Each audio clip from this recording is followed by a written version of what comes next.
hell does that mean? How old to the fuzzies? Pedro Foiling Sailor. Jody Shields, good eye from my comfy bed at a very windy Wanji. It's 0600 in the morning there on the east coast of Oz. Likewise, Pedro Foiling Sailor, a.k.a. Peter Stevenson in Australia, Ed Worley down in SoCal, Gordon Smith in Summary, Denmark, John Emmett replying to Pedro Foiling Sailor.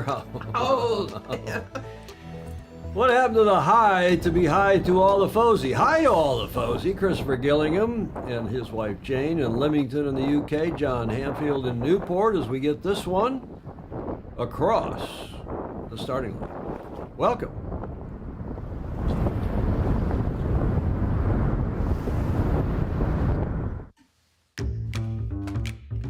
Clayton Embley in the bluegrass state of presumably Kentucky, as we welcome you to show number 710 for the 17th of May. Rick Bannerow, hey, my rock and roll is here to stay. Neil Young, hello rock and roll Fosey. Bunch of musical nerds on here and experts, wouldn't you say, Julia? Indeed. And that music gets us all going, I think. Thanks to the 12-meter class, Gary Jobson, and the 12-meter Yacht Club for letting us have this nice 12-meter video. I've said that before, but I'll say it again. As we get into this one, welcome everybody. My co-host, Julia Vedekant, is here.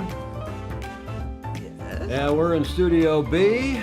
And I'm your host, Tom, of course. Delighted to have you all with us. Tier DeYoung checking in, saying hi to all the Fosey. Andrew Pindar in another amazing water-based sport, this time open water swimming in beautiful Croatia. Ooh. Croatia. Andrew Pindar gets around. He is a man of mystery as well. Welcome, as I said, everybody. Julia, what are we celebrating today? Communicating with outer space. Close. It is World Information Society Day. This is another one of these kind of not even Earthsats, it's a United Nations holiday. Celebrating. It's an international holiday, and it's the World Telecommunication Day, the ITU, which was founded back in the telegraph era, is what is celebrated on the 17th of May since '69, but really goes back to mark the founding of the ITU and the signing of the first International Telegraph Convention in 1865, 14 years after the original America's Cup. March 2006, the UN General Assembly glommed onto this and made it the annual World Information Society Day, which, of course, we're a part of here, Julia. Indeed. We're a part of that. I mean, look at us. We have a television studio here in the guest bedroom, what used to be the guest bedroom here at the Beach Street Yacht Club, and we were able to bring a television show like this to all of our friends around the world. It is miraculous. It is, twice a week on Tuesdays and Fridays, and in part because of international telecommunications, and that is celebrated today by the UN and others. We also celebrate our Fosey, those of you who are friends of Sailing Illustrated, whether you are a patron, whether you give money to the show, whether you are been on the show, or whether you're just a regular on here watching, as many of you are. Graham Sweeney pointing out, Graham, of course, in Shetland in Scotland, saying it's Norway's Constitution Day, and I, as a partly Norwegian, can celebrate that as well. Fritz Mueller in Miami. Alan Long. Well, the boat is in the water in northeastern Ohio, and the transport from Cleveland was marvelous. That's good. Gruber said, international holiday, I went to work. 710 is an even composite number, Gordon Smith is saying in Denmark. It is composed of three distinct prime numbers multiplied together, 2, 5, and 71. Who would have thought, Julia? Oh, I'm so glad to know that. I am too. Thank you, Gordon Smith. Thanks for the support to everybody who's joined us as a patron, patreon.com/join/Sailing Illustrated if you're interested. And Julia, I'm going to say it at the top of the show. Yes. The non-sailing CEO of U.S. Sailing has got to go. So everybody who's waiting to have a drink, because that Go ahead now. they can go ahead now. Ryman's up and at 'em in Cape Town, where it's, what time is it in Cape Town? 22:05 Friday night. He can have a cocktail. Warren Chaucer, early morning in Brisbane, Australia. Hi, Warren. You can have a cocktail. You Aussies love your beer.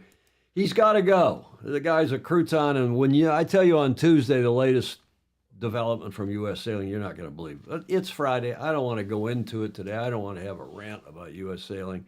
Let's just get going. Julie Aaron's checking in from Cleveland, where it's rainy and ugly. Fugly in Cleveland. I hate gloomy days. Salute. Drink, drink, drink. Yeah, they're all drink. The whole board needs to go. Yes, John Hanfield, the whole board needs to go. Ding, ding, cheers. Ed Worley is saying, as they know that. That is the drinking. Apparently, the gang on here and gals drink to that. We have a fabulous show featuring women in our sport, and there's this new docu-series. We want to give it a Bravo Zulu, and it's really a cool development, I think, thanks to Musto and thanks to World Sailing for putting this together. Here is the trailer, and we've actually got episode 1 of this new series. We'll tell you about it in a moment. Bunch of girls can't sail around the world. You're stupid. You're going to kill them all. But over 30 years later, how far have we actually come? I'm just a sailor. We are going through the same challenges. We just work together to lift each other up and keep pushing. If I knew the answer how to balance offshore sailing and motherhood, then I'd sell it.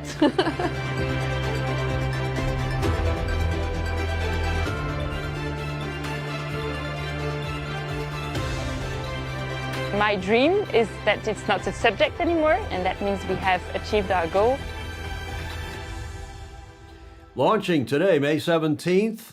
You can watch it on Musto's YouTube channel. World Sailing is also, and we've got it. We're going to show it to you here in a moment, episode 1. And it's the first of 4 parts coming up in this series called Evening the Keel. Part 1 today, which we'll show you in a moment, is called just simply Female Sailor. Meet the Women, the subtitled Meet the Women Making Waves. Yay. Produced by Musto and supported by World Sailing, the international governing body. The series addresses themes such as diversity within teams, juggling an offshore sailing career, and motherhood. Juggling those two. Mm-hmm. And the opportunities for change. The docu-series, the 4-part docu-series, will air globally on terrestrial and digital channels throughout the world. And the World Sailing Show, which is World Sailing's show, and on Musto's digital channels. Tracy Edwards, MBE, skipper of the first all-female crew in the Whitbread Round the World race on board Maiden in the 89-90 edition, is both presenter and participant as she challenges the state of play in the sport of offshore sailing. Some say our Maiden campaign was the real drive to give women the same opportunities as men in the world of offshore sailing. But over 30 years later, she asks, how far have we actually come? They're exploring that in this 4-part series. The promo goes on to say that Sam Davies, Clarice Kremer, Justine Metro, Rosalind Kuiper, Francesca Klapsich, Pamela Lee, and organizational psychologist Anne, I don't know how to say, Anya Marika von Boxtel, I hope I did that justice, share their unique experiences and discuss their hopes for the future of sailing, voicing, they say, a fair and balanced view of the state of play today. Quote, everyone is working towards diversity and equality, but it's a slow process, unquote, says Initiative's career skipper Sam Davies. Quote, we are playing catch up, so you can't force it to be 50-50. Danielle Forster. Hi, Danielle. Superb photographer, a longtime friend. Just enjoyed Cole Brower last night. He was at the Jane Pickens Theater in Newport. She was speaking to Sail Newport. What a phenomenal person, performing to the highest level around the world and on stage. And I'm pleased to report that she and I are now Facebook friends. Oh, good. And I've extended an invitation to her to join us on this show live and in color. And at the right moment, we'll do that. That's great. So this, back to this series, great to see such an initiative. Gordon Smith says. Chris Exley saying hi to everyone. Hello, reading up to from the bottom up. John Hanfield saying, I love that one of Tracy's original crew is now an IMOCA master. Sam Davies is one of the reasons we have Cole and other young ladies doing offshore racing. Good points. Go girls. Monica Diaz in Spain. Hello, Monica. Well done, ladies. Clayton Allen Embley is saying, and Steve Atkins, World Sailing does a great job watching. Pip Hare headed into NYC, arrival expected Monday or Tuesday, solo delivery on the IMOCA for the race from New York back to France on the return of that transatlantic race. So here is part one of this new series, 4-part series. It's about a 7 minute and change video. This is the series called Evening the Keel, presented by Musto and co-presented by World Sailing. And this one is called simply The Female Sailor. Enjoy.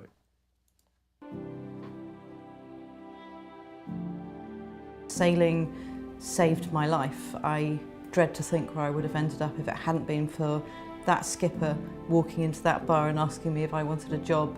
I'm more at ease in the middle of an ocean on the boat than I am living on land. Sailing has been a part of my life since before I was born. I think I did like GP14 World Championships in my mum's womb or something like that. What I love about sailing is the adventure. You never know what's going to happen. For me, as a child, seeing boats sail off around the world, their adventure side captured my imagination. I sailed from when I was 6 years old. I sailed in a little Optimist in our local lake together with my dog. To me, one of the really important side of this sport is really the contact with nature.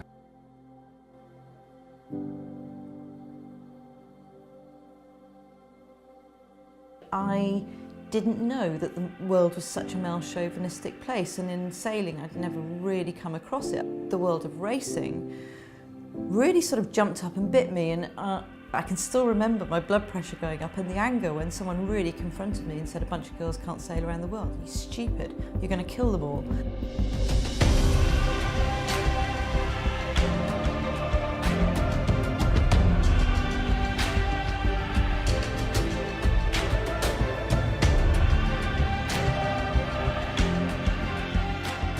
Well, we didn't die.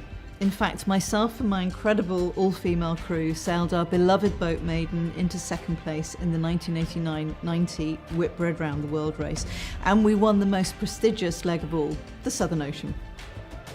Some say our maiden campaign was the start of a real drive for women to be given the same opportunities as men in the world of offshore racing. But over 30 years later, how far have we actually come?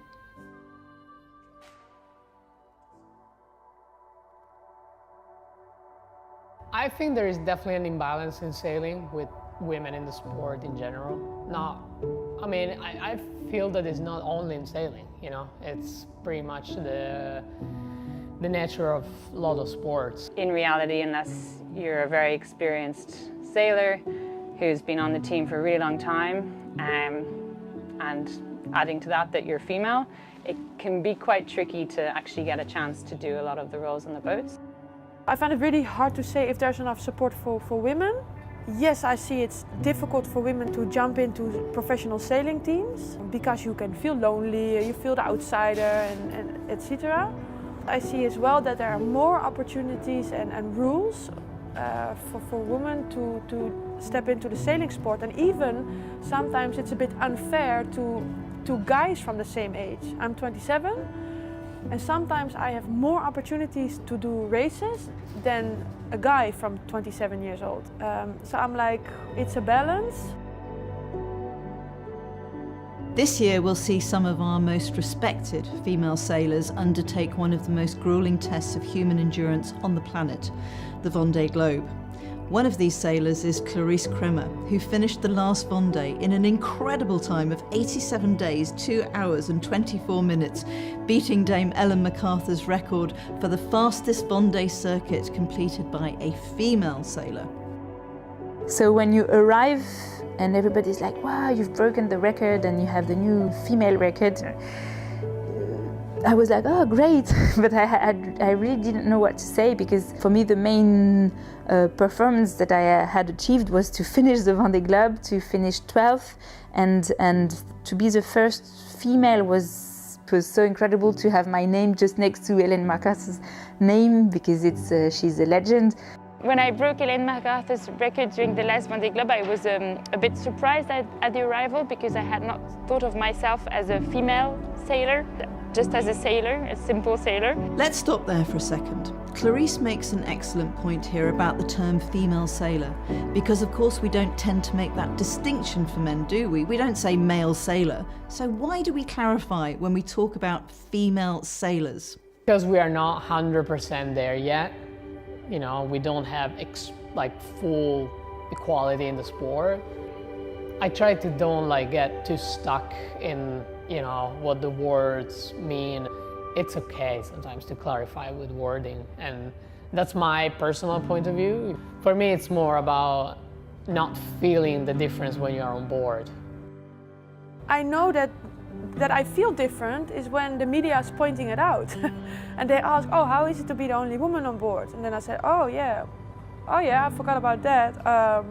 Yeah, no, to me, I don't feel bad about the fact that we are presented as female sailors. I think that's also what we are. For sure, there are differences between male sailors and female sailors. Also a way to show it's possible. I think it's important for young female sailors to see, to have role models.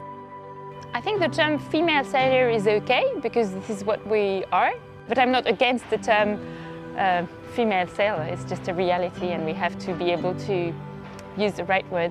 I don't think we have to reach a certain number of female in the sailing world. That I'm not sure we have to be 50-50. But my dream is that it's not a subject anymore, and that means we have achieved our goal. It's funny because people ask me if I was discriminated against, or if it was hard for me to get into sailing and offshore sailing, and it was almost the opposite. But to start with, you have to prove that you're capable of doing the job that you want to do on the boat, and so you have to show your commitment and your willingness and everything you've done to get there. But once you've justified that slot and that you are able to do it, for me, at the time I arrived in offshore sailing, arriving at that point, it was already acceptable that women could sail boats, thanks to Tracy Edwards, the maiden crew, and what they did. So I was coming off the back of that, so it was acceptable. It was no longer embarrassing or a shame or unlucky, and it was now, they're capable. Females can do this just as well as we have. What they did was definitely inspiring, and I had lots of pictures of them on my wall. It was funny because then I ended up sailing a few years later with some of the girls from Maiden I had their autographs from my childhood days in my room. Thanks, Sam.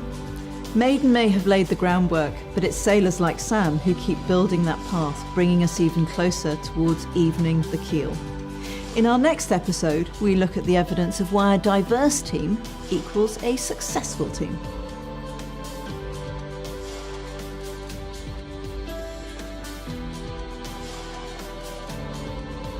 What do you think, Julia?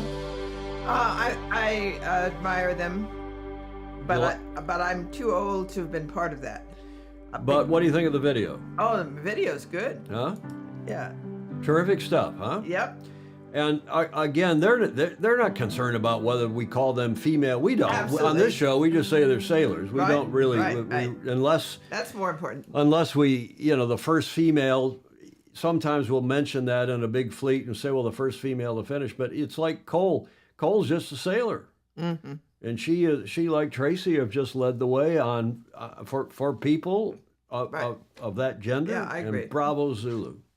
I agree. Bravo Zulu. So I think this is a terrific series, and and they're short Yes. and sharp, as those of you in the Commonwealth would say. And bravo Zulu to Musto and to World Sailing. Tracy and the production company. It's an all-female production company, too. Should have we said that? Does that matter? It's fine. It's great. Oh, and it does matter to lots of them. Yeah, well, then it should. It's just cool. Alan Long, when I'm gonna go up and read down so that Chris actually and the others don't get mad at me. The maiden document is a Yarvahe up there. Is that off the screen? Yeah, it's just the maiden documentary is a must watch. Julie Ahrens, she, I think referring to Cole, just did her thing without the fanfare. She just showed us what a woman can accomplish by a sailor can just accomplish by just getting on the boat and sailing it with a big smile and a lot of communication. Yeah, her social media was fabulous. Brought the sport to a lot of people, male, female, and otherwise, particularly young people. Yes. I remember Maiden Gordon Smith says, and I remember talking about it with my non-sailing girlfriend. Julie, you think a non-sailing girlfriend is like a non-sailing CEO? Like anything else, you have to judge that one-on-one, please.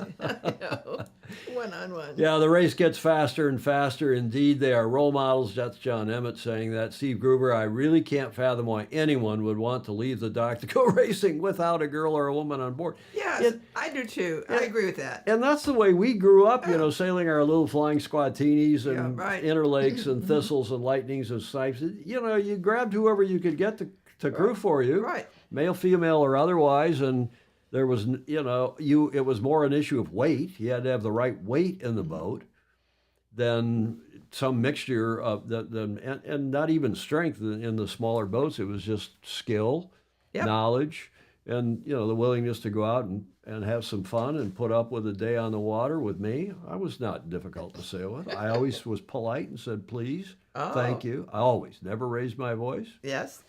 Clark Chapin, who crewed for me a fair bit, will vouch for that. Yes. Please do this, please do that. I prefer the ladies who can drink as much as us men. Stingray up in Seattle. Ryman agrees it's a great vid, and he, of course, is a real ladies' man, that guy. I have just shared to over 4,000 plus on Facebook. Well done, Pedro Foiling Sailor, a.k.a. Peter Stevenson. By the way, Julia, today, for the first time in a long time, we have a Pedro's personal perspective. Good. In the show. Yeah, Good. He's submitted some cool stuff, yeah. Some photos. Chris Exley, I have always thought that the more women on a crew, the faster the boat. Well, certainly not the slower. I mean, it's a skill. It's not gender. And again, it's the weight issue that you try to, and sometimes having a smaller stature person, if it's a woman, can really help. And sometimes you need great, big, strong people who are 6'6" and muscular, and that's probably not a woman. It might be, but it's more likely going to be a great big guy. Alan Long, when I started racing, I think I was 28 on a woman-owned and crewed J24 out of Edgewater Yacht Club in Cleveland, and he's 70. He's my age. Mm-hmm. And the Edgewater Yacht Club there is still going strong, as Julie Ahrens will confirm. Alan Long, who's also from that corner of Ohio.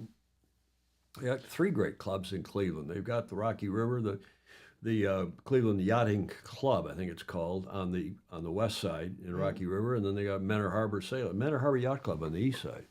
Plus, right downtown, Edgewater Yacht Club in Cleveland. John Hanfield, as I've said before, I've sailed with amazing sailors, but no one like Cole.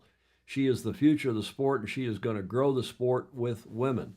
I think it's beyond women, John. I think she's going to have a big influence on young people, and especially non-sailing young people. You remember, Julia, all those comments that we read when we were covering her. Mm-hmm. It became every show once she got around the corn. Right.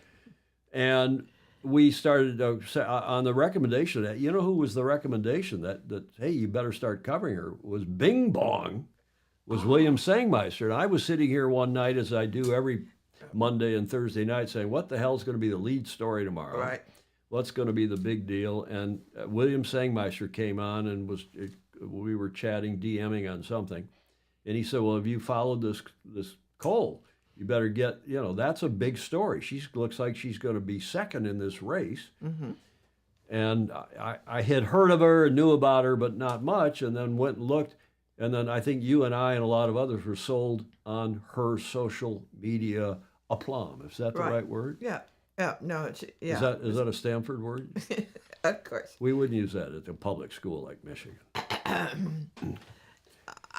It's the energy she expresses and transmits, which fascinates me, and I think she gives that to others. And I think young people are especially Inspired? inspired. By That's that. a word we use at Michigan. Yeah. Clark Chapin. Let's see what there was a comment about Gordon Smith. Episode 2: Why diversity equals a successful team. Yeah, I will. That doesn't come out till next Friday, Gordon. Episode 2, and I will air that here on the show next Friday. That comes out a week today. Clark Chapin saying, to paraphrase what a good friend of mine once said, without women at sailing events, there's too much farting and scratching at the party. Well, you know, Paul Henderson always said, and he was a big, when he was president of what was then ISAF and even before that, but he was always a big proponent of women in sailing, and it was very simple for him growing up in Toronto, and Toronto, and he said, you know, we as young people wanted the women at the clubs and wanted sailing because the guys would come and we'd party and socialize and mix. It wasn't all fun with a bunch of other young guys. Right. And it was more fun, at least, with women. It's just a D. What does Julie Ahrens, what does that mean? Clark Chapin, maybe, if that doesn't deserve a finger wag, Julia, it's certainly the comment of the day so far. Yeah. John Emmett Sailing, who's, of course, coached an Olympic medalist, gold medalist, who is now his wife. He's saying that Olympic medalist Simon Hiscox won this weekend in the 49er with his daughter. Aha. Again, you doesn't matter these days. Yeah. That video shows us what an organization can do when they get a good flush. 5 years ago with rugby, Andy World Sailing, was a joke, and they turned it around. We need that to happen to USSA. The non-sailing CEO and the horrible board can play rugby with and go away, play rugby with Andy. Joe Holtzman, greetings from the Rocky Mountains. They had a tragic accident in Long Peak in the Rockies, and Joe sent me a couple notes. Sorry, I don't think you knew the people involved, but Joe, thank you for that. There's a link, presumably, to John Emmett talking about, and a link to the win by the gentleman and his daughter sailing in the 49er, Simon Hiscox. Thanks for that, John. Mm-hmm. Grow our sport with families and friends sailing together. Ed Worley, what a great comment. Yes. Exactly right. Gruber above that saying, replying to Clark Chapin, I don't sail stars being mass challenged. I guess he's not big enough. But I went to an after-race star party at my club to see some friends. No females in the regatta. What a sword fight. Boring. That'll do it. Yeah, a sword fight. And Julie, I think Julie Ahrens' comment here is right, is that she's talking about Cole still, she has an enthusiastic attitude that is infectious. Absolutely. She's just real. She's just, a nice, normal, real person. Yeah. Alan Long, thanks for the props, Tom. There are actually 8 to 10 sailing yacht clubs east and west of Cleveland within 30 miles. Yeah, I think Clark Chapin and I have probably sailed at all of them, but between us, Vermilion, VBC, Vermilion Boat Club, and all the other clubs up and down the south shore of Lake Erie, because it was just around the corner from us in Michigan where we grew up. And people forget that there is sailing not only on the Great Lakes, but also on the little tiny inland lakes and rivers and ponds all over the world. Yes. Particularly in England, particularly in the U.S., and a few other places. Bravo Zulu again to Musto, to World Sailing, to Tracy and the rest of this gang. Julia, last word to you. I think there's something like 37 yacht clubs in San Francisco Bay. I think there's 100, aren't there? I don't know. I think there's something close to 100 in the Delta. Yeah. In the greater San Francisco Bay and the Delta and seven counties. And a lot of them are motorboat clubs. Yeah. Frankly, I mean, let's face it. You've got Richmond Yacht Club, St. Francis, San Francisco, but it's amazing too. And you're talking with people, they think of sailing, non-sailors particularly. They think of sailing in Newport, Rhode Island, maybe Long Island Sound, the West Coast, the Gulf Coast, Florida, but they forget all those lakes in Michigan, Yes, Minnesota, absolutely. Wisconsin, Ohio, Illinois, Texas, Yes. and beyond. And of course, the same in England, all those rivers and lakes and reservoirs. Yes. Reservoirs is It'd be so much easier to learn to sail on. just not coastal. Yeah. There's John McNeil, Staff Commodore John McNeil. We have a photo of him later in the show, thanks to Alistair Murray. We got a triple or a quadruple A today. We have an Alistair's awesome Aussie anecdote. Ooh, that's good. And John confirming, yes, there's at least 100 boating clubs on San Francisco Yeah. Bay. I forgot the number. Yes. Part 2 coming up next Friday. As Gordon Smith was saying, Diversity or Clones. That's the official name of Part 2. It's coming next Friday, the 24th. And I'll try to grab that in time for the show and air it right here on Sailing Illustrated. Bravo Zulu to them, and that's our opening segment and our cover segment for today's show. And that gets us to John Emmett and his Coach's Corner with our Super Posey and Super Coach, John Emmett, reporting in from his couch. Hi, Tom, Julia, and all the Fosey. You join me once again on my sofa, which is probably the safest place to be. First of all, I have to squash the rumour. Lily twisting my arm when she wanted my attention, tugging on my wrist, has absolutely nothing to do with my wrist injury. Although I guess possibly it wouldn't help, but there we go. Well, welcome to John Emmett's Coaching Corner, and one of the things I'm going to talk to you about today is an ongoing campaign. But another thing I probably have to put right, no, I haven't been fighting. I recently went to my local pub, The Rock, and that's the first question I got asked many times. Although I guess the correct answer is, yeah, I did do a bit of fighting with my boat. And that brings me on to this idea of doing coaching drills. So that's the certain activities you need to do. So a good example is a leeward mark rounding or leeward gate rounding, especially in high performance boats where maybe you have to drop a spinnaker and actually a head up or a bear away in big wind, big waves is quite a difficult manoeuvre. So those drills are really important. And of course, other drills, really simple things like tacking and jibing. So if you think about it, if you gain or lose quarter of a boat length compared to your rivals on every tack and jibe over the course of a race, that's massive, especially when you get to the windward mark for the first time and everybody's very close together, or when you get to the leeward gate for the first time and it's, you know, do you get water or not? Do you have room to go inside or not? Do you have to let somebody go inside you? So yeah, boat handling's really important, and it's this idea of muscle memory. So to try and preserve my shoulder and actually hopefully promote healing, and that will be another Coach's Corner, it's really important to avoid sailing in quite strong winds. So I haven't actually done that since I've been diagnosed, but we did have a fairly windy Wednesday evening race, and you know, we even had members of the fleet capsizing. So there we go. That's probably something you don't really mentally prepare for on a Wednesday evening. Normally it's the mad rush from work to make the start time and hoping the wind doesn't die before we all get ashore. Although thankfully now we have a little bit more daylight. But yeah, very simply, it's really important to tack these to practice the tacking and these sort of manoeuvres as much as possible. The more you practice, what you practice becomes permanent, which is why good technique is so important.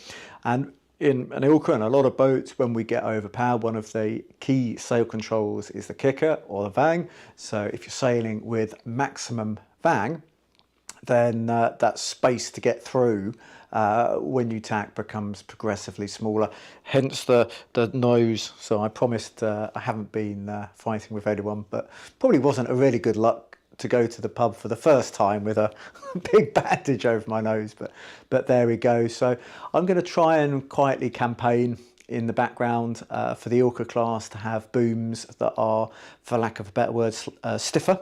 For booms that stay straighter, because the loads that sailors put through them now are much higher than when the boat was first brought into existence. And actually with the composite top and bottom mast for the the radial nail, the Ilka 6 especially, the boom becomes very low with maximum vang on.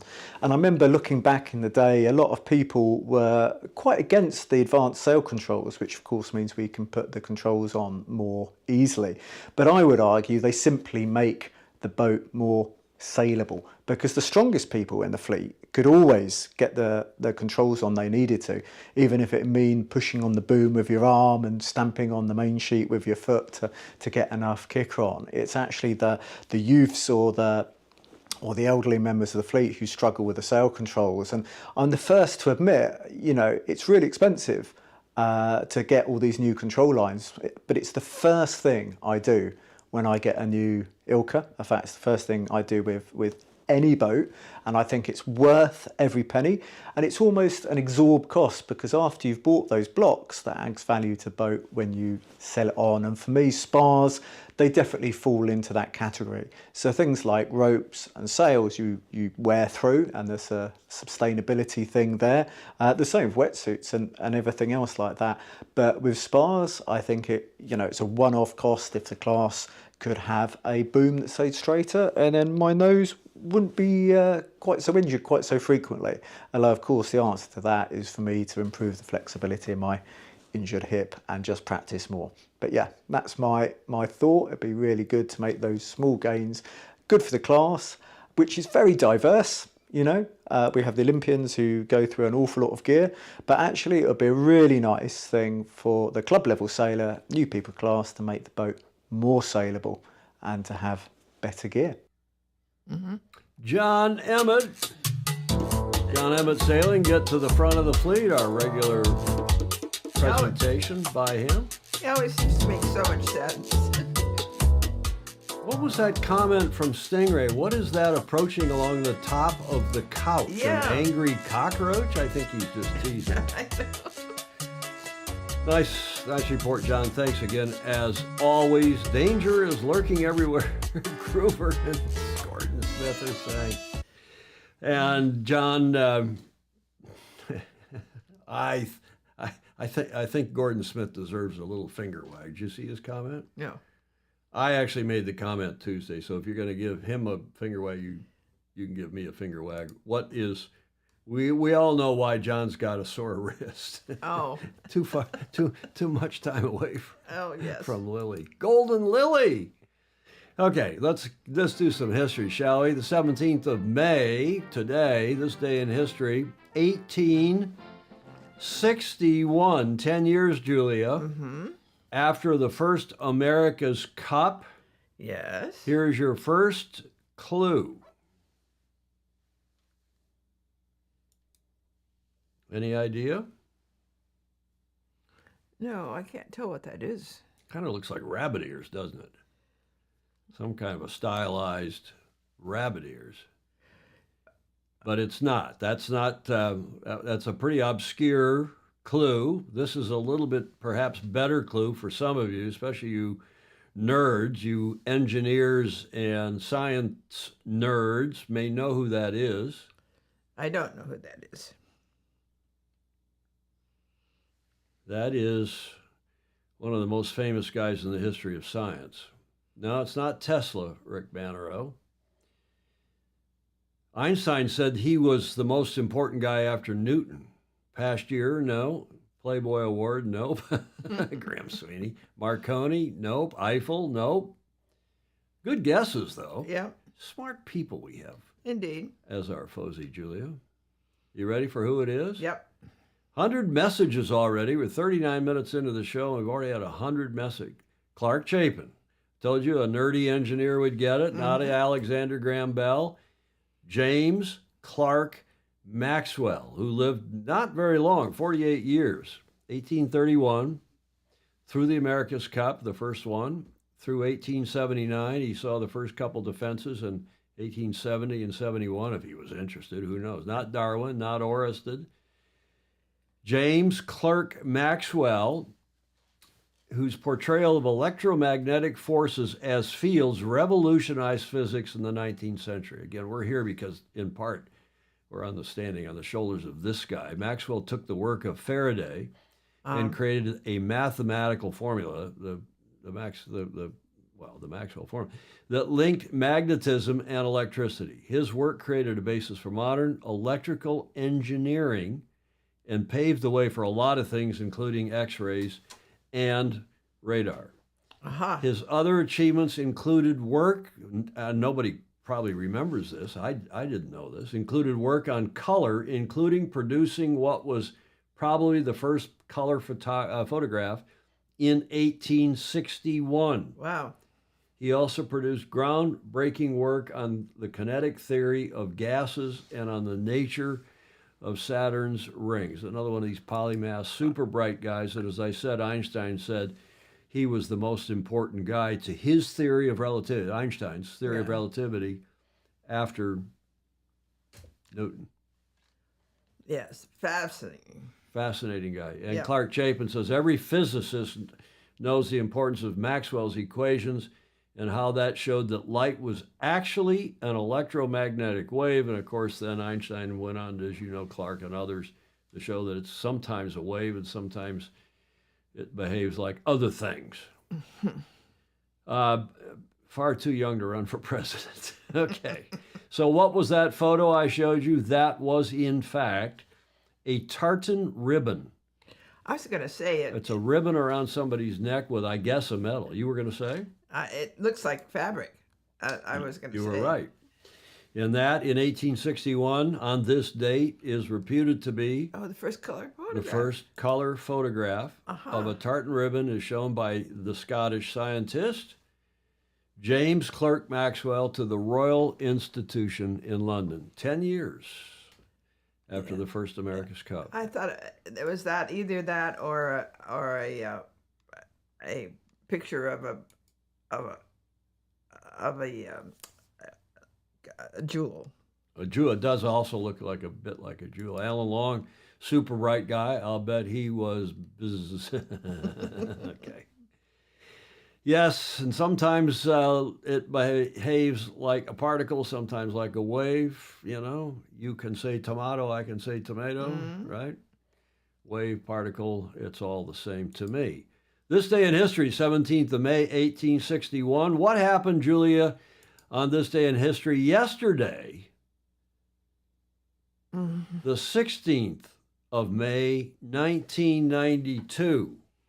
Okay. Well, it was a cup. Yep, it was a cup. It was the 92 America's Cup, the 28th America's Cup, of which I happen to be the head of the organizing committee.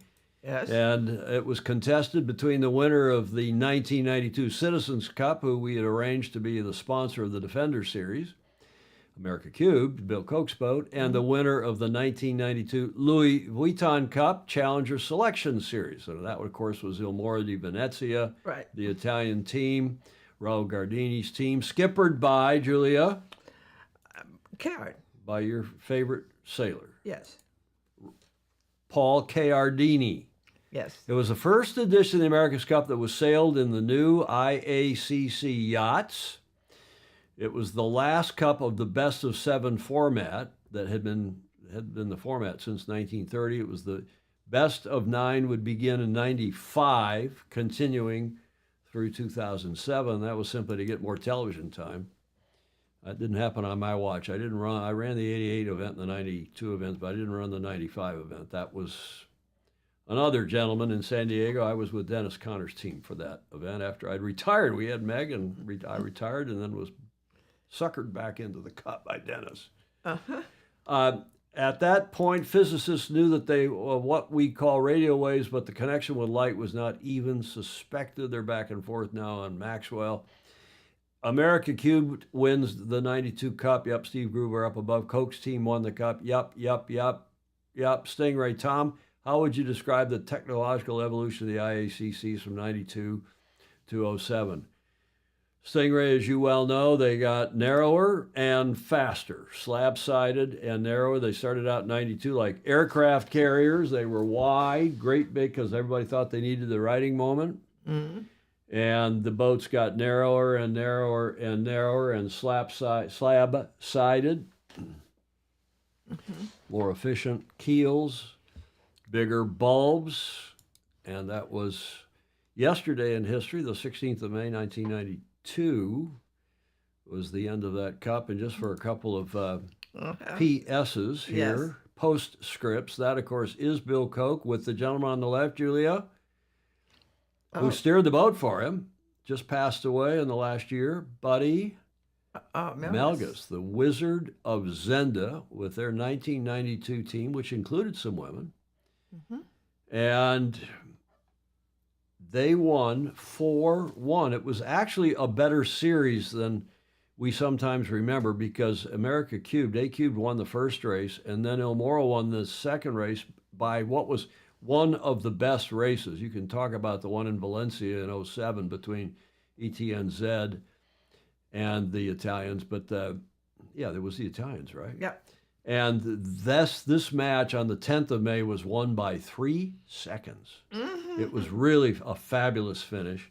And then A Cubed went on to win by almost 2 minutes, and then just over a minute, and then 44 seconds in that last race to win 4-1, and the first to win 4 of 7. Yes. Larry Kennedy checking in. Ola from lower New York City, overlooking the Imokas, practicing for the Vendée, the return from New York back to France. John Hanfield, Swiss SUI 100 was the pinnacle of the class. Yes, indeed it was. That was Alinghi's second boat in 07.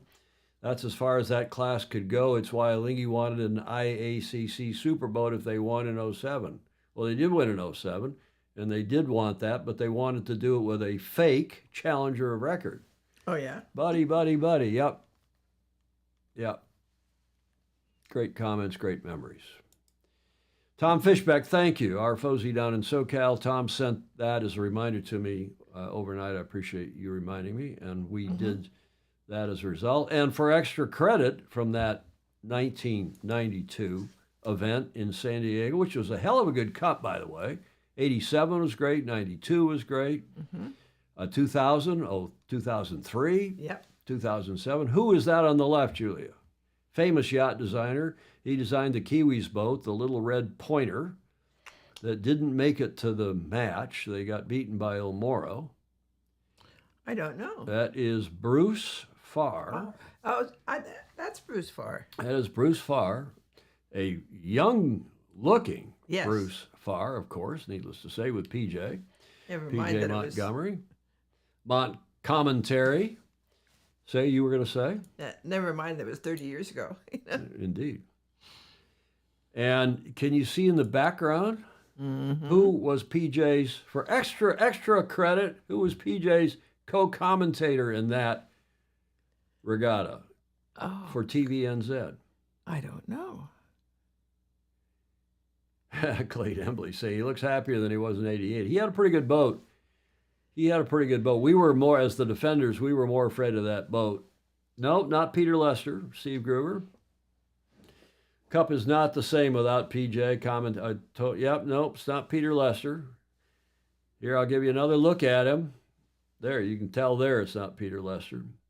Anybody remember who was PJ's offsider? Not Rod Davis.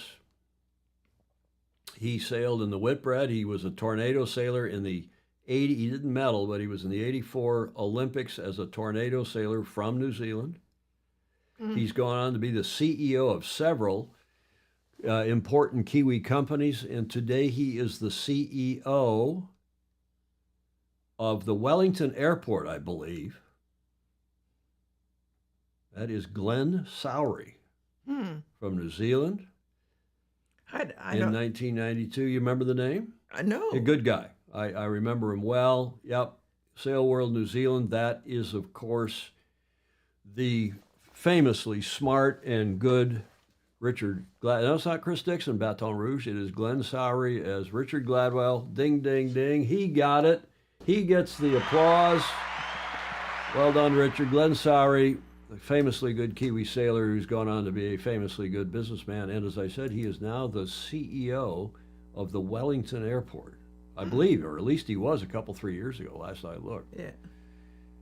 Okay, so much for the 92 Cup. Thanks again, Tom Fishbeck, for sending that one along. And let's get, speaking of the Cup, let's get to the America's Cup report. We're 49 minutes into the show, moving smartly along.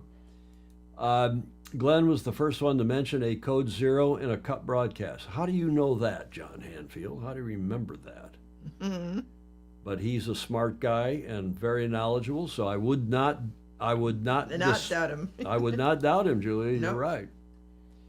To the America's Cup, we've got some interesting developments here. First, thanks to Stingray, who's been leading the spying mission of his fellow sailing anarchists, but he's really the leader of that pack. They have tracked down the Luna Rosa Prata Pirelli shipment from Cagliari. That was a couple days ago. Thanks to Stingray, and that boat left on that ship, that's leaving Cagliari in the southeastern corner of Sardinia a couple days ago.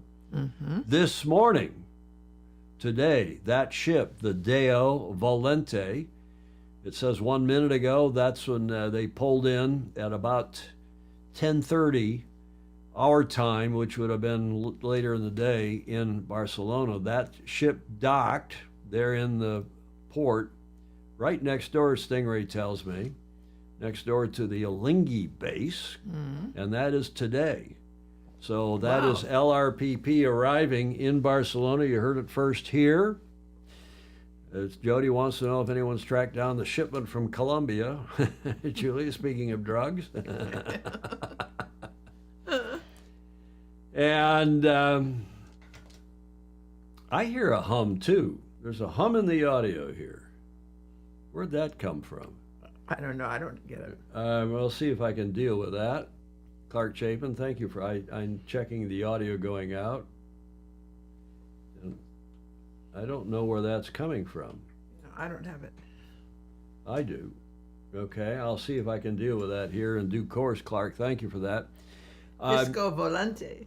That is the Deo Volente arriving in Barcelona. And then there is other news. The ship carrying, we suspect that will carry, ETNZ's boat to Barcelona from the port of Tauranga, which is New Zealand's largest and most efficient port up there and north of Auckland. We think that's where this ship, the Baltic Spring, and this a picture from Marine Traffic, Julia, one of your favorite websites. Yes.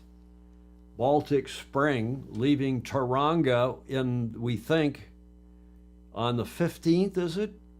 I think it's the 15th. We'll show you that here in a moment. There it is, the bottom line there. Mm-hmm. It looks like it departs, on the 21st. So in 4 days' time. It has been anchored off. It's supposed to go in this weekend, if not today. It's Saturday down there now. And Baltic Spring, we think, is going to carry that boat along. You see where it says cargo? First of all, there's the Baltic Spring, and then over on the right, you see it says cargo, kiwi fruit. So the anarchists are calling this the kiwi fruit boat, but it's headed to Tarragona. You know where that is? No. Tarragona is it's a port town. It's on that nice coast between Valencia and Barcelona. Yeah. Not far from Zaragoza, not far from Pamplona. You know what goes on in Pamplona? Yes. What goes on there? The race. The No. horse race. Horse race? No. The running of the bulls. Of the bulls. It goes on in towns all across Spain. Right. The running of the bulls. So, Operation Kiwi Fruit, and that's what's going on. They're headed, we think, to Tarragona. The question is, and I've asked around, and Stingray's trying to figure this out, as are others, are they going to go from New Zealand, are they going to go east, around the Horn, as KR would call it, Cape Horn, or are they going to go west and try to get up through the Suez, or indeed go around? They're not going to go around Cape Hope and then go up into As soon the as they Med. go to sea, we'll know. I don't know. And finally, Does anyone know? Sorry, you were going to say? we could follow them. Well, we will know in a couple days whether they're headed east or west, and we will. Yeah. My man Stingray is on it. Thank you, Stingray. Avoid the Houthis, Clayton Embley is saying. Don't go through the Red Sea, presumably. Yeah. No more Deo. And our friend is no longer head of the port of Tauranga. Your friend, he retired 20 years ago. Oh. Julia, you're old. You're 85. I'm 70. Alan Long is 70. We're old. That guy retired a long time ago. Mm-hmm. Luca Craig says he ran with the Bulls in Pamplona. Yes. Luckily, I had a spare pair of underpants. I heard they're expected at Punta del Este near Rio. Really?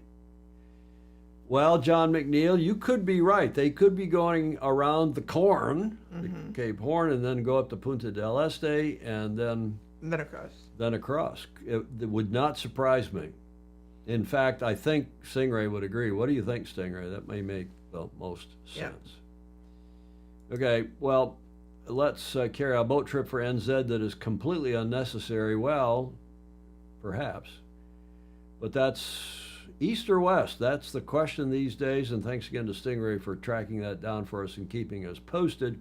In the meantime, we have a new video. There's several videos of the boats training in the last couple of days, but this is by far the most interesting because one hears that American Magic, Julia, American Magic has succeeded. You know, most of these boats get towed onto their foils in light air. Yeah. Especially light air and bumpy water. Yeah. American Magic, in something like 5.5, maybe 6 knots. Wow. Got up on their foils by themselves. They did not have to be towed on. Wow. You know, the old slingshot method. That may be the whole secret to this race. Well, could be. I think staying on the foils in the lump and the light is probably going to be a big part of it. Yeah. But for sure, it could be this light air performance. Yeah. And the fact this boat looks like a light air flyer. And look at the shape of this boat. And then the second half of this video, you'll see the shape of another boat. LRPP. No. No. The Alinghi boat. Have a look. Okay. From American Magic, you're trimming off port side today. Looked like a bit of a tricky day here in Barcelona, stop and start. Ultimately, it looked like an early end to the day. Yeah. Can you tell us what went on? Yeah, I mean, we were kind of chasing in between rain squalls today as winter doesn't want to quit here. You know, I thought we weren't going to go to the shorts all the time and got my dry suit on one more day here. So that's the kind of day it was. It was puffy and gusty in between the rain cells. And, you know, we made the most of the time that we had. But, yeah, at the end of the day there, we ended up breaking something and had to come in. Can you tell us what broke? Yeah, we had a jib sheet system issue there that it's not something we could have fixed on the water, so we had to come in and take a look at it. Yeah, it looks like a lot of focus on the jib system these days. Would you say it's a more complex system than your main sheet system?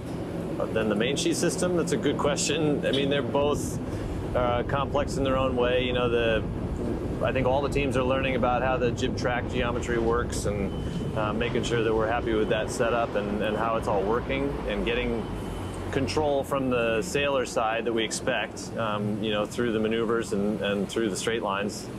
I don't think it's necessarily more complex than the main sheet system. They're both pretty complex, but you know, we're chasing. Ultimately, we're just chasing what we know is the best way to trim the sails and to get the shapes that the designers are asking for. So, you know, we're trying to make it complex enough that we can make all those shapes happen. Would you say it's a development on the 3D sheeting concept we've seen more visible on the Ineos T6, for example? We can't really see yours; it's below deck, but yeah, there are different ways to skin that cat. You know, to try and get you know, the jib lead working in a way without having it all above deck, if that makes sense. You know, you don't really want to have anything on deck than you can afford not to, you know, with the boats going this fast. So the more that we can keep under deck, the better off we all are. And you know, that adds to some of the complication of it. You're trying to make sure it's streamlined and out of the wind. In the mornings we see the testing tied possibly to the flight control system. Is it connected in any way? The jib to the flight control system? I think I'm safe to say that it's not really. We're, you know, we run pretty independent of one another. Andrew, thank you for your time. Sure, man.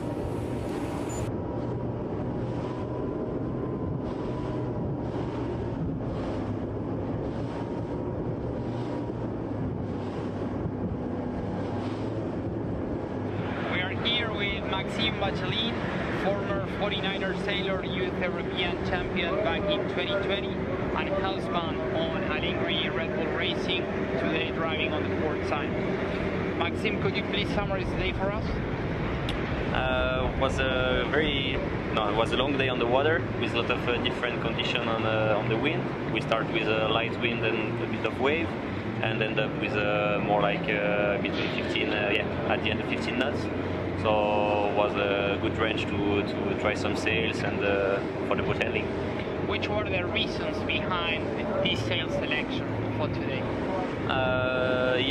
We start with our J2 Legacy. It's because the condition was quite light and it's a bit different profile of what we have on the new one, and we just want to analyze some stuff with it. And the main, it's more like M2 to see as well the downrange of the main. Sorry. Were you trying to test sailing in light wind conditions with a smaller sail area? So at the end we sail on the J4. We started with a normal wind condition for J4, and at the end it was quite light. That was what interesting to try to sail with a smaller jib, and we found out that we still have a good speed with the small jib, and so still working on the crossover. Then when talking about your role as a helmsman, whenever you're on the leeward side, what are you doing? When I'm on the leeward side, I'm looking around and trying to speak to Arno of the wind, as well what is going around, like if there is another boat and everything that he cannot see. And still speaking about the mode and the target that we need to achieve on board. Who of the two of you is calling the tactics? It's not pretty defined. It's changing between Nico, Arno, and me. And we just keep talking all about the wind and the opponent. Then towards the end of the day, when talking about the laps and the starts you made, do you think you still have some homework pending as a team for the pre-start maneuvers? Yeah, of course it's quite different with boat zero, so we still need to be a bit more used to. As the foil are a bit bigger, like the span, it's changing a bit how to react on the box, and just getting used to, and trying to sail with a bit more wind will help as well to achieve a better maneuver. Then today we saw the technicians getting on board a little bit more frequently than other days. Did you have any kind of issues? No, just some issues about some captor and something like that. Easy issue that we can repair straight away. Anything hydraulic or electronic? No, nothing hydraulic and electronic. Just some. I don't remember the name in English. Captor. That's fine. Yeah. Okay. Thank you very much. Welcome. Okay, Julia, what do you think?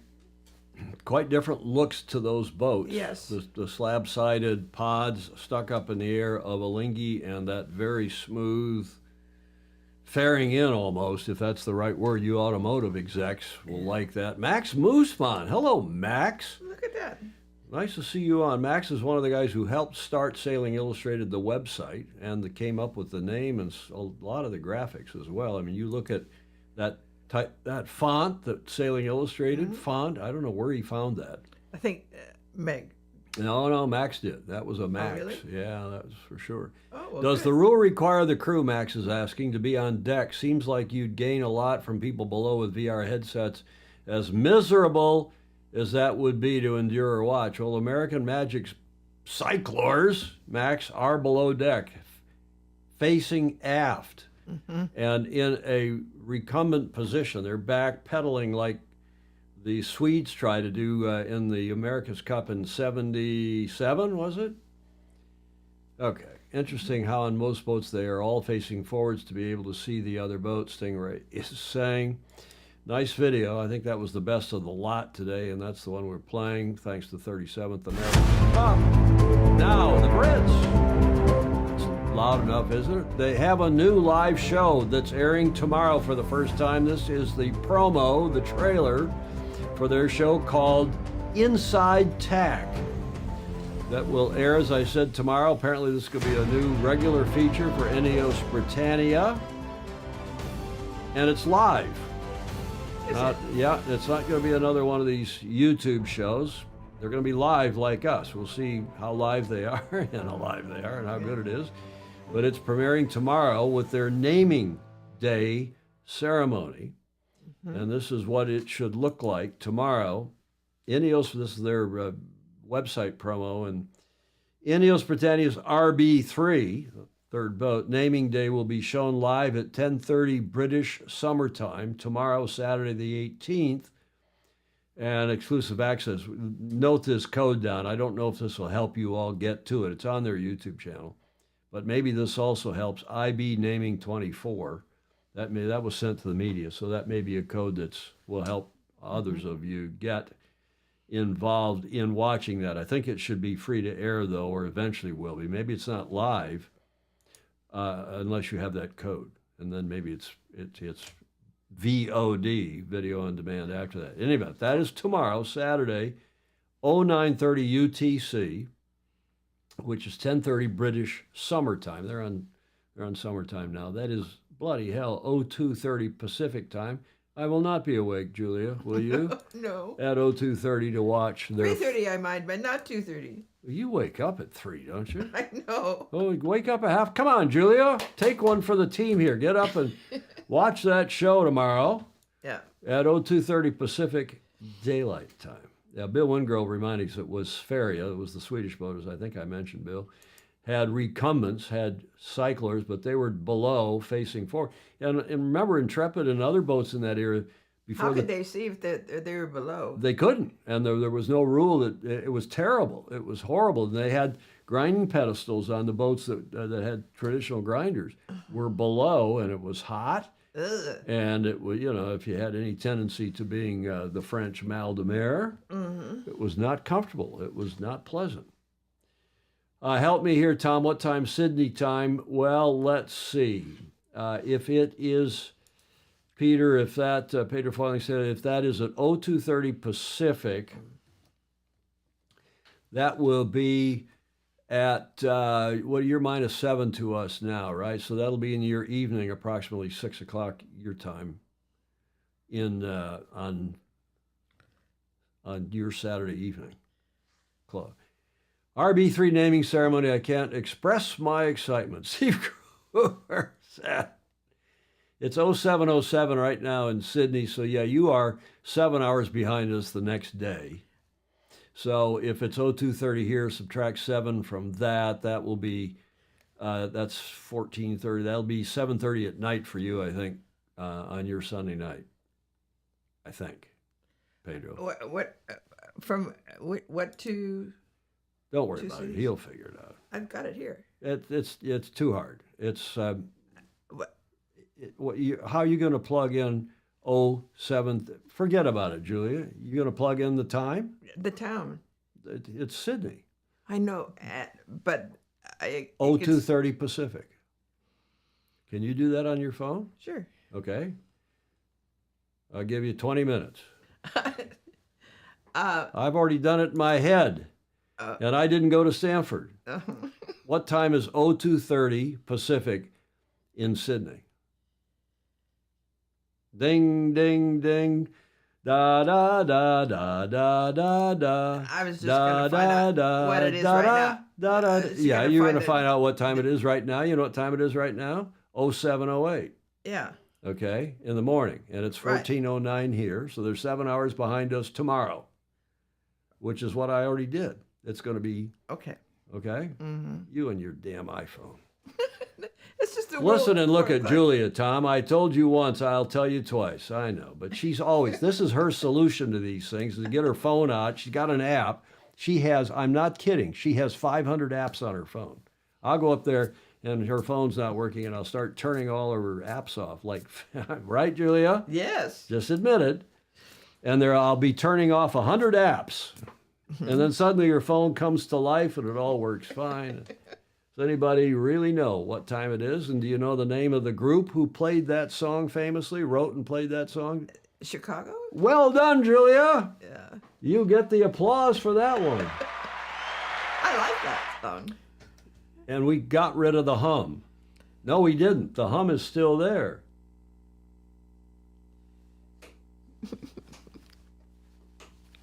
I don't know where that hum's coming from. I apologize for that hum, and I can't seem to sort it out. Mm-hmm. And I never heard don't know it. where it's coming from. I never heard it. For some reason. Well, you can't hear it because I'm listening to the sound going out from OBS, from the broadcast software. She is such a teenager, Ted Ryman. Look at her. She laughs like one, too. Something is humming because it doesn't know the word.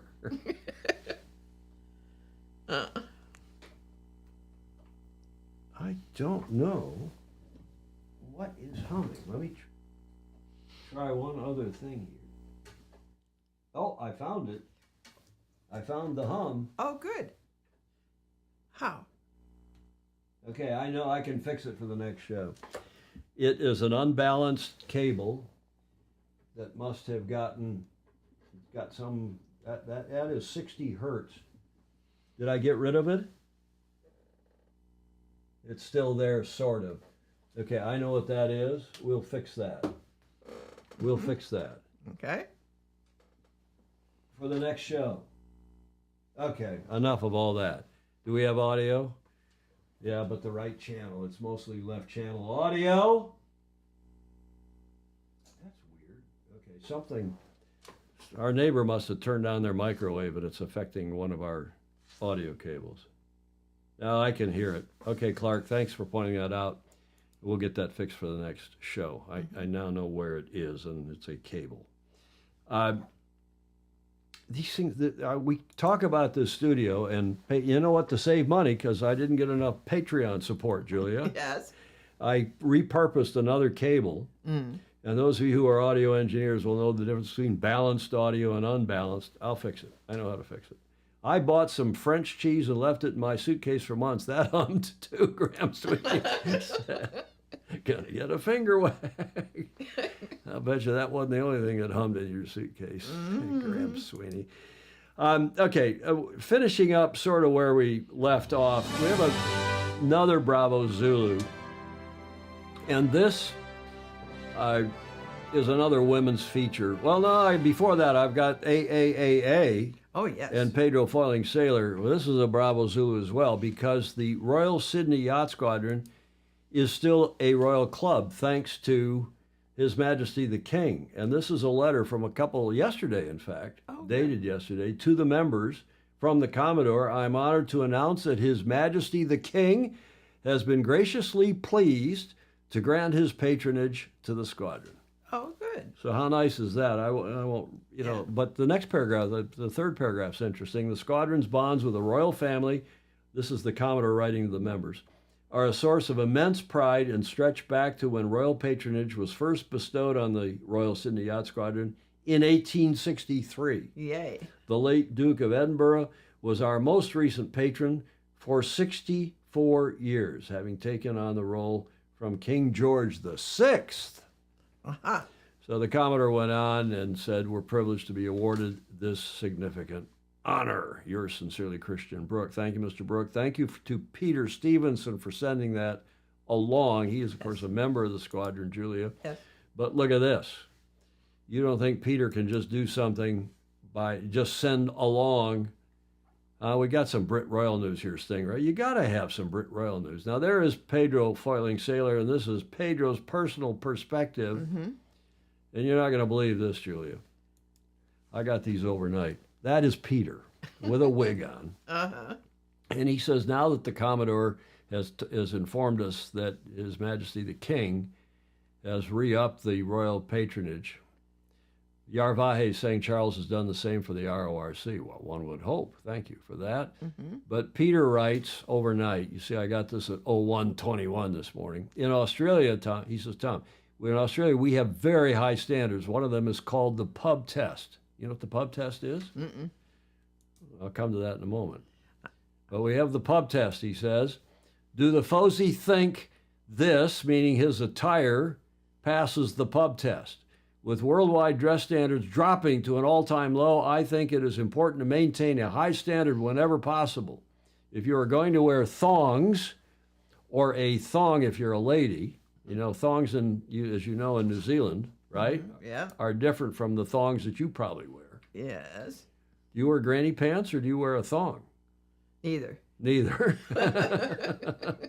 Okay, we don't need to go there. If you're going to wear thongs, which are flip-flops, as we would call them, or sandals, or a thong, if you're a lady, it's important that you have socks and a bow tie on, Peter asserts. The older I get, the younger I feel. Never going to grow up, and the painkillers help. I think I've got your bad back, Tom. So here he is, right outside the squadron after this letter from the Commodore arrived. There he is wearing socks and, believe it or not, bow ties on his thong. Pedro is Aussie royalty, Ted Ryman is saying. Yes. Weren't they still shipping prisoners in 1866? I've had worse. Look at that. Now, is that fabulous or what? Yes. Pedro Foiling Sailor, a.k.a. Peter Stevenson, thank you for that. Now back to this pub test. Julia, the last Aussie pub I was in, as far as I can remember, you know what that is? It looks like it's from New Orleans, but... That's it. You know what? It does have sort of a New Orleans-esque look. Socks and feathers, Bing Bong. You know Bing Bong would come on. This is young William Sangmeister's all of what, 16 or 17? Yeah, socks and flops. Socks and flops. That is the last Aussie pub I think I was in. That is the Esplanade Hotel, which has now been... It was fine back in 85, 6, and 7 when we were there in Fremantle for the Cup. That's Frio. Peter Selwyn's got it. Greg Phillips has got it. They all know where it is. All the Aussies know where it is. Gordon Smith replying to Stingray, it's like a newspaper. It's read all over. This is a cool hotel, restaurant, and pub right there. It goes back to the founding days of Frio. Fremantle. And in Australian politics, the pub test is a standard for judging policies, proposals, and decisions, according to Wikipedia. How would I know? You Aussies tell us if this is wrong. Something which passes the pub test is something the ordinary patron in an Australian pub would understand and accept to be fair, were it to come up in polite conversation. Yes. Is that right, you Aussies? Philip laughing, no socks with Crocs, please. That's the last pub I was in, and that is that's Pedro's personal perspective for today, which leads us into Alistair's awesome Aussie anecdote with the Royal Naval Band from Australia playing my favorite Australian song, Not Men Down Under.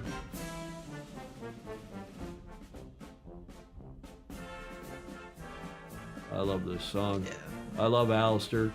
And he is today celebrating the Royal Sydney Yacht Squadron and other yacht clubs around the world. Have a look. G'day, Tom, Julia, and all the Fosey. How you doing? This is Alistair with AAAA, Alistair's awesome Aussie anecdote for the week. I'm actually here at Royal Sydney Yacht Squadron, and I might just pan around here and show you the beautiful view.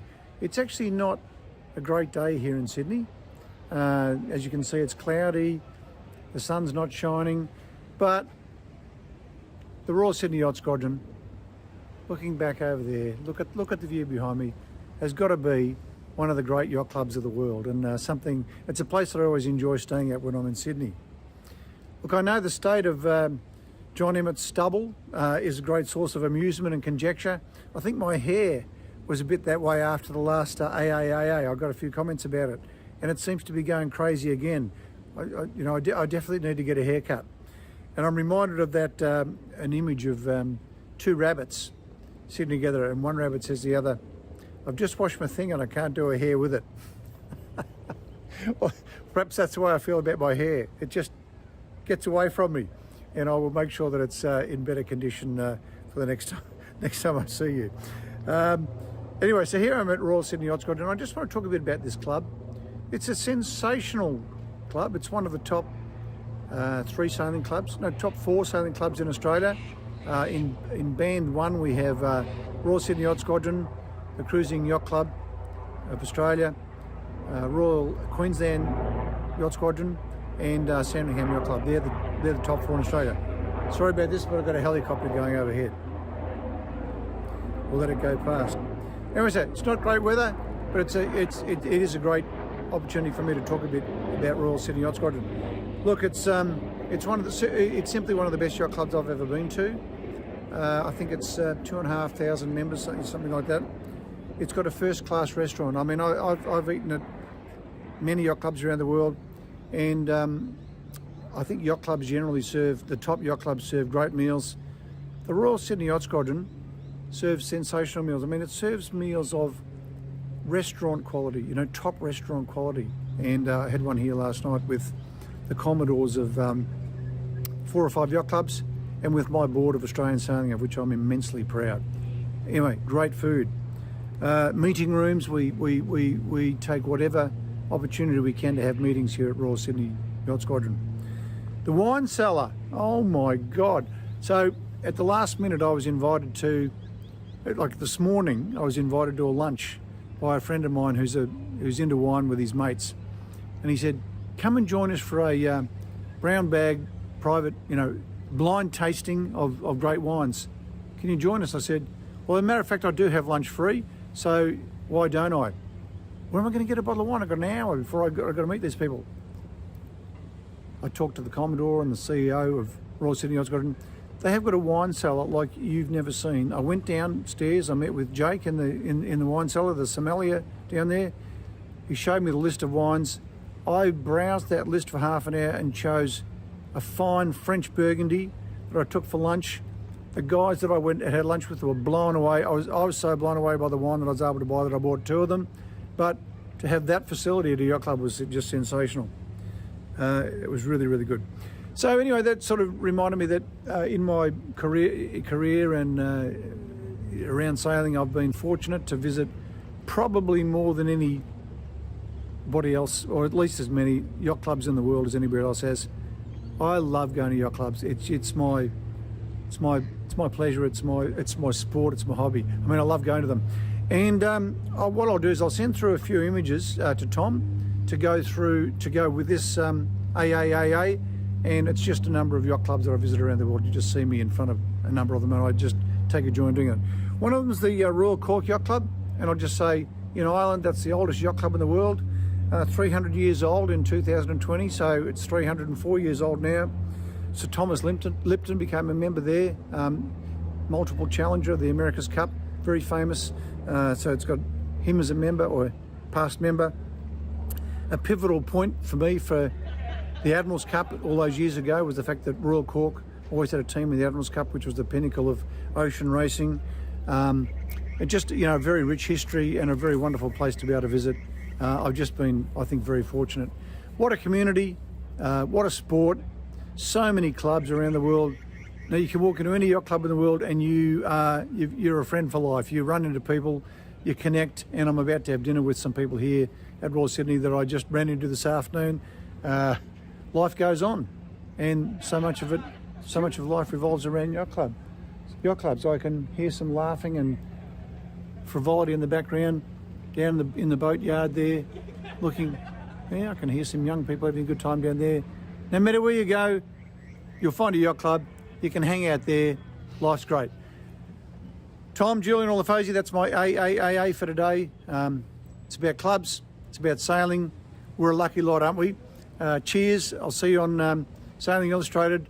And I'm about to go on a bike ride around Japan. I'll send you a couple of messages from that. But until then, over and out from AAAA. See you guys. Bye. And he has sent a really cool video. And he's surrounded by beautiful Japanese women, among others, and some of his biking mates. But thank you, Alistair. That was terrific. And he did also send pictures of, this guy has got to have taken more pictures with friends and others in front of yacht clubs around the world. To wit, have a look at this. Here's your first one, Julia, right here in front of your yacht club. Yes. You know who that is? Yes. Staff Commodore John McNeil, who is on the show, or at least he was earlier. Yes. I'll zip through these. Yeah, he still is, I think. Is he? There's the Shanghai. This is for John Emmett, the Shanghai Yacht Club and Resort. John was, I don't know if he was at that club, but he was near it not too long ago. And Gordon Smith agreeing, lucky lot we certainly are, and we can go to just about any of these clubs. Now, this is one I'd never heard of. This is the Armada de Chile, Distrito Naval Beagle in Chile, down in South America. I guess that sign above is referring to the particular pontoon, that dock at that club. This is, I've never heard, I don't know where this, somebody tell us where the School Harbor Sailing Club, School Harbor Sailing Club, is that in New Zealand, Australia, the UK? Where is that? No. I've stayed at the Royal New Zealand Yacht Squadron a number of times back before they had good internet. Now the rooms are fixed up and the internet's great. The last time I was there. Crookhaven.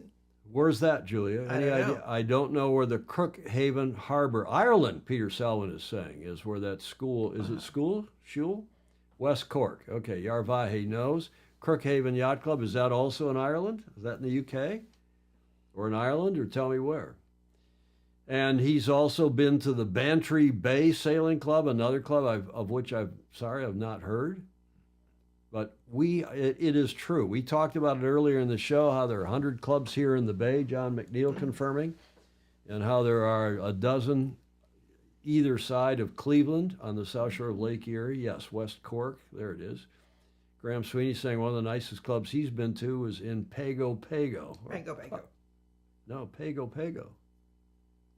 Pango Pango? No, Pago Pago Pago Pago. There's no N in it.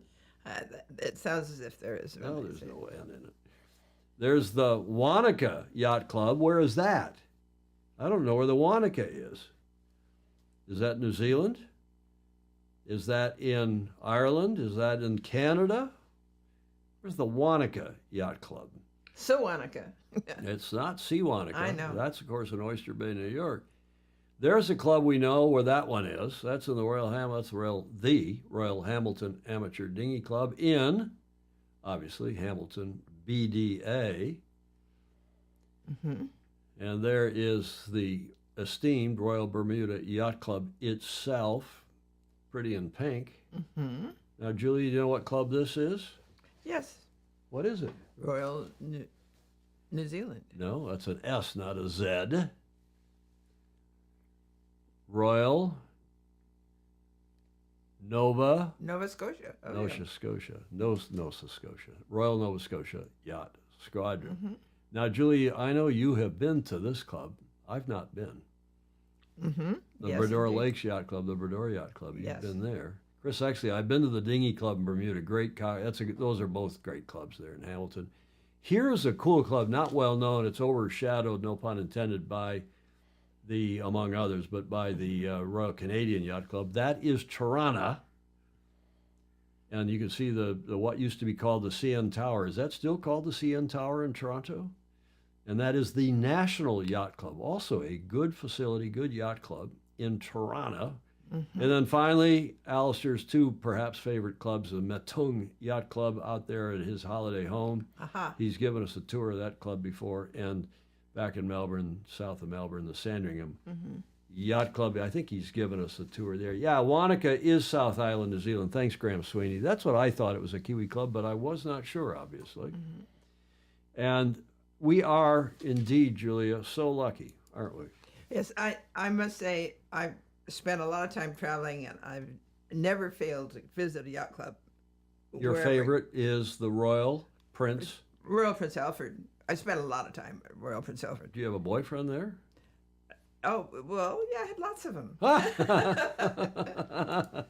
I should have known. No, for 26 years, St. Francis and the Royal Prince Alfred had a regatta. 6 meter back and forth. 6 meters, yeah. 6 meters back and forth. Okay, well, there's the Sandringham Yacht Club. We had a tour of that, too. Whoa, my God, that's loud. Let's turn that off. Thank you, Alistair. It is indeed a wonderful sport, and you've just once again helped us understand how much we appreciate it and you and all of our foes. Absolutely. Right?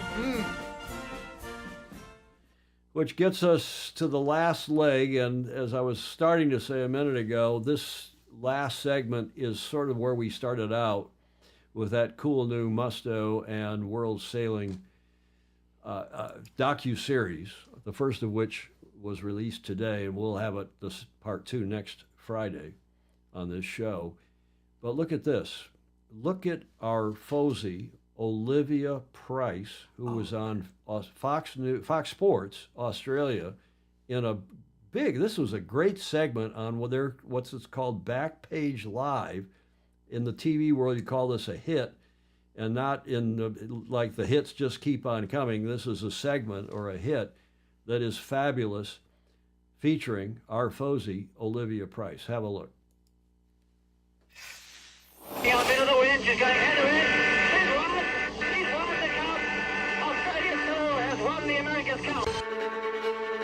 This is going to be iconic. It's going to be history. This campaign has the ability to transform women's sailing in Australia. Amazing performance by the Australians. A really unique opportunity for Australia to finally be able to fly our flag. We've got the skills, the ambition, the resources and the talent to win for Australia in the Barcelona 2024 Women's America's Cup.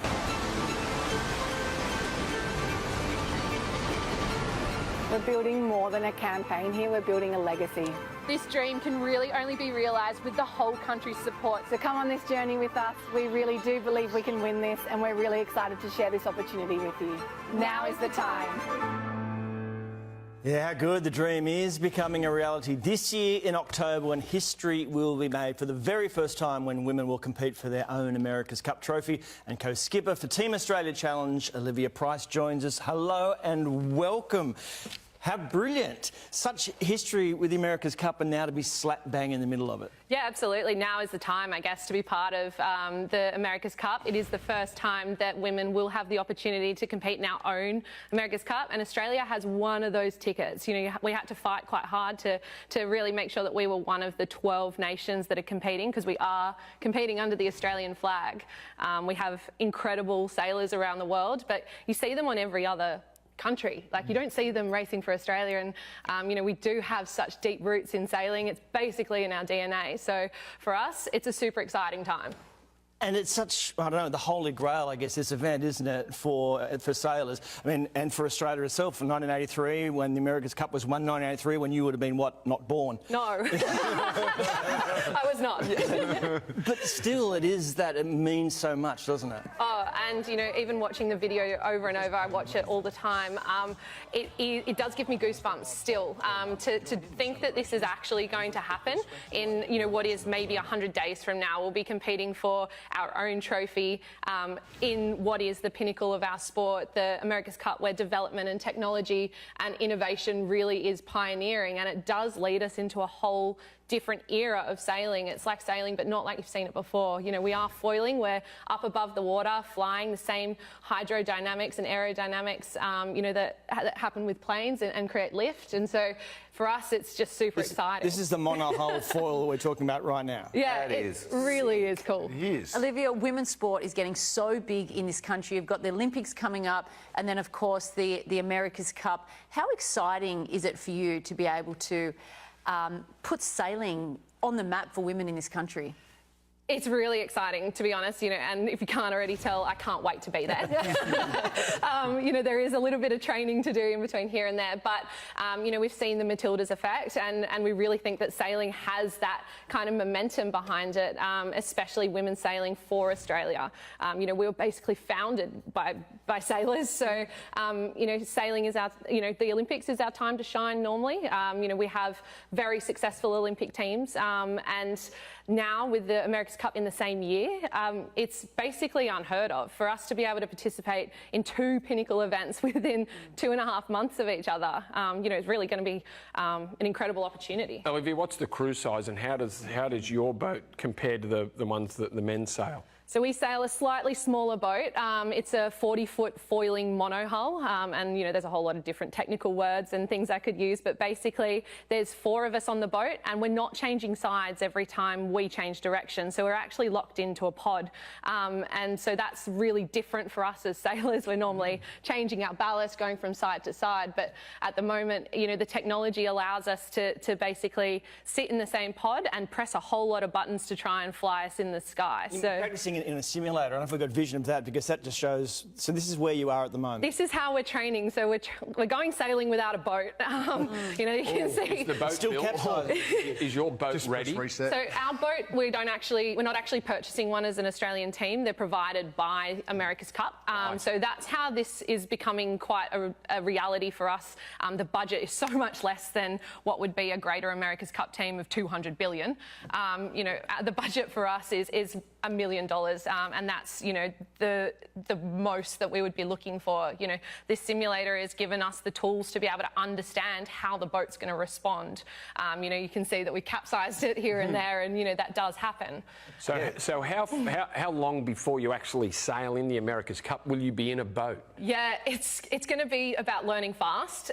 4 days. 4 days is the response to try and learn how to, I guess, wrestle this beast.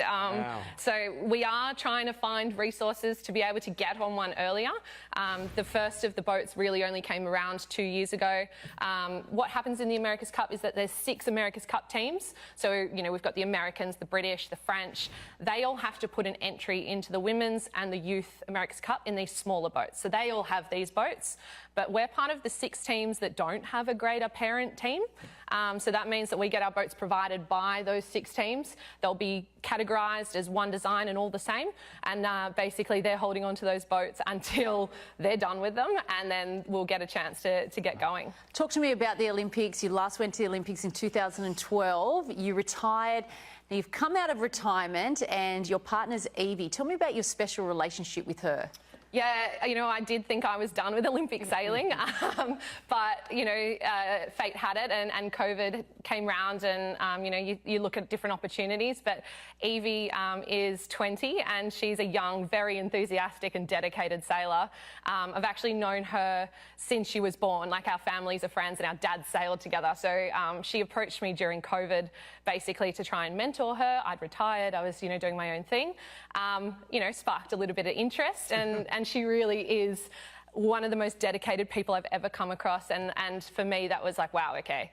I called her and said, okay, we probably need to go sailing. We went on the boat, and I was like, whew, this is natural. Okay, you know, you don't always get that with people. But my gosh, as soon as we got off the boat, I called her again. And when I went home, I said, we've got to keep doing this. And 3 weeks later, I quit my job, and she, basically unpacked her life, and we got going, and we did our first real training session with 1,000 days to go to the Games. Wow. So what's the process now then for getting to the Olympics? What's your program? So we've qualified.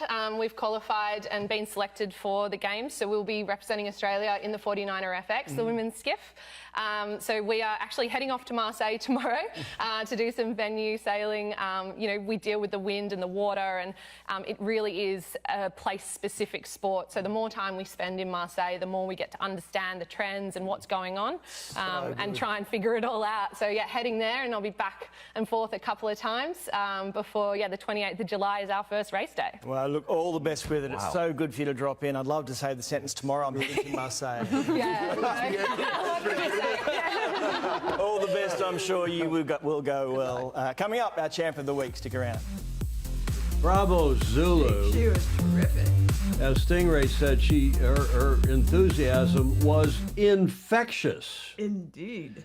Bravo, Zulu, to her family. I mean, we know Harry Price, who's sailing the skiffs. We know Olivia for years now. She's been on the show along with the rest of her family, or Christiane, her mom, and Pricey, David Price, her dad. Bravo, frigging Zulu. I just loved it, and it's a nice way, as they say in the TV or the radio business, to bookend the show. You start with that docuseries with Tracy and Co., and we end with this with Olivia, and best wishes to her and to Evie. And I liked everything about it. Bravo, Zulu, also to Fox Sports Australia for what I thought was a terrific piece. Absolutely. They gave her 8 or 9 minutes. I mean, how long was that segment? I don't remember now, but it was a good long segment. Yes. And I agree with Gordon Smith and Bing Bong and others are saying, why don't they get more time on these boats, first of all? And we all know the answer why is that they're trying to keep costs down for everybody, including and especially the organizers. Yes. And William Sangmeister, a.k.a. Bing Bong, why have boats which women could compete on the same level as men when you can't just give them smaller boats in their own regatta, separate but equal? Okay. Well, we can debate that till the proverbial cows come home, William. John Hanfield agreeing, tying the women's hands with just 4 days of training, Baton Rouge. I haven't really considered not seeing crews keeping the boat flat as compared to a normal boat. Still can't get past not seeing spinnakers. Yeah. Okay, well, again, thanks to Fox Sports Australia for letting us have that nice segment from their back page live show, which is a big deal in Australia. You Aussies that are on here will confirm. And again, thank you to Yes, and that was a great piece. Olivia. It was indeed, wasn't it? Gets us to Julia, Whiskey Tango Foxtrot, your favorite segment. There he is. There is your favorite guy. Sorry he's not Australian or Brit. No. In fact, I'm disappointed to learn he's American. Is he American? I don't know. Is he Hispanic? I don't know what he is.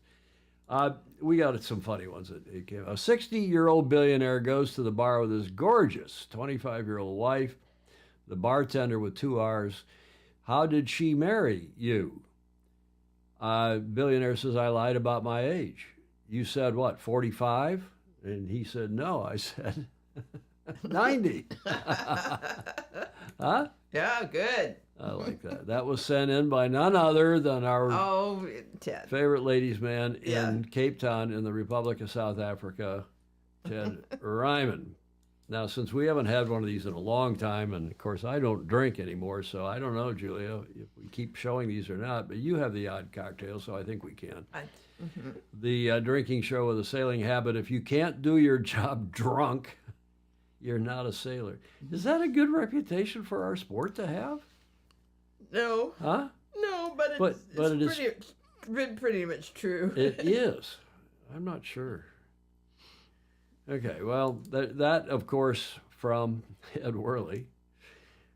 Thank you, Ed, for sending that one along. And that's our funnies for today, which gets us to the finish line, Julia. And you like to say... Please like, follow, and share. This is a wonderful example, especially to somebody younger that you're trying to get involved with sailing. Exactly. And, of course, comments are welcome, even in replay. We leave them open for those of you watching VOD, video on demand, in replay, whether on YouTube or Facebook, that you can comment. And we do read them. We do go back and read them. A lot of our other Fozy and friends read them, and so on and so forth. Thanks again to all of you who do support us, become via Patreon, becoming a patron. Patreon.com/join/Sailing Illustrated. Without your support, we wouldn't have a nice studio. Without Julia's support, we wouldn't have a nice studio here at the Beach Street Yacht Club, which she owns and lets me have an apartment here for a very good rate, and I give her some services in return. How's that? I don't think I'll let that stand. That leaves it up in the air. Services in return. I drive her to her doctor's appointments. Yeah. Thanks and greetings. Thank you, T.R. DeYoung. Thank you. There's Vice Commodore Claire Harrington, and somebody made the comment earlier, and I think it was Clark Chapin, and I just say it going out here as we exit this show.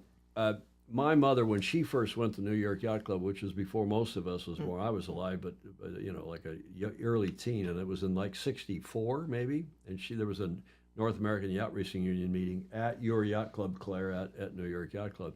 And in those days, women were not allowed to go through the main door.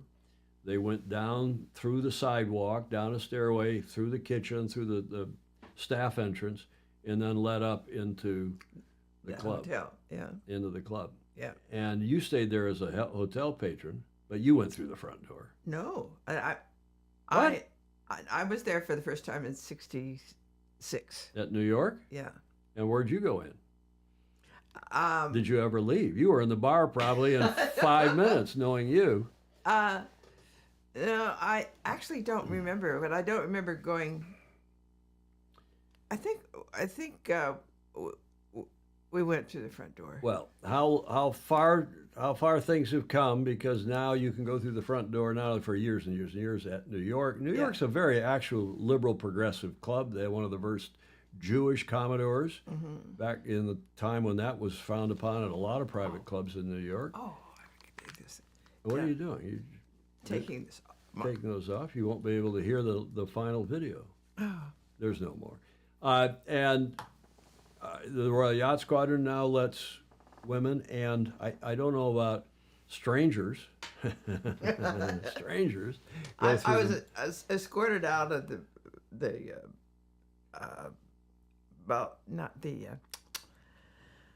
oh gosh. Come up with it. Bermuda. Royal Bermuda. Yeah. Well, that was another club that used to be stuffy. But we are soon to have, as Stingray and others have pointed out, Vice Commodore Claire Harrington, who, if she continues to play her cards right, she is a wonderful leader in our sport, and has been for years, by the way, not just at New York, but a couple other clubs. Yes. And she did a wonderful job, Stingray is confirming, in Barcelona for the American Magic naming christening ceremony. And we salute her. I look forward to having her with us. Yeah, we're going to get her on the show ASAP, and Claire and I are becoming quite good communicants. We text back and forth, and she keeps me posted, and I keep her posted, and it's much appreciated. As are those of you who've given us audio, video, and images for today's show. Julia, final thoughts? Just again, I always marvel at what a great sport this is. And how much of it we can cover in an hour and 45 minutes with people all over the world. Cool people at that. Oh, yes. It's a fabulous day here in the neighborhood. We got another summer day, quasi-summer day here in the Bay Area, and we're going to enjoy the weekend. We hope you all enjoy your weekend wherever in the world you are, and hope you'll join us back here for our show on Tuesday, same time, same channel, 1300 Pacific. In the meantime, if you can, go sailing, sail fast, sail safe, and have fun. Ciao for now.